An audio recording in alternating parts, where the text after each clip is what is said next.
Authorities in Maine are issuing a warning to swimmers after a 63-year-old woman from New York City was killed by a great white shark off the coast. Since sharks, including great whites, do venture into Maine's coastal waters, we urge people to avoid swimming or paddling near seals and schooling fish, which are prey for sharks. And it is tragic, but also, an isolated incident that, we're kind of, working our way through.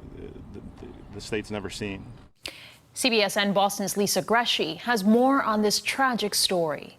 Always devastating to hear about something like this. A witness says the victim was swimming off Bailey Island north of Portland when it happened. Kayakers nearby got her to shore. EMS responded. The woman was pronounced dead on the beach. We spoke with New England aquarium expert Nick Whitney.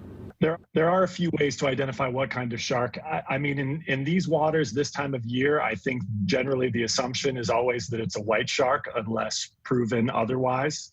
That would be the main species that would be fairly close to shore and potentially feeding on large things like seals. O-Search is one of the groups working to tag and track sharks off the East Coast, tweeting overnight that they have tracked great white sharks to the Gulf of Maine before.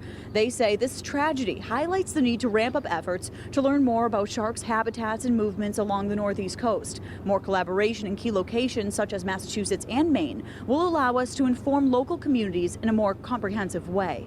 In 2018, 26-year-old Arthur Medici of Revere was killed while boogie boarding off Wellfleet. There haven't been any fatal attacks along the Northeast coast since, until now. Those couple of attacks aren't enough to make a trend, but it does certainly seem to be a trend that we have been seeing more white sharks in New England waters over the past decade or so, and that's almost certainly related to the larger number of seals we've been seeing. This is an incredibly rare thing, and I really hope this is the last one we have for 2020.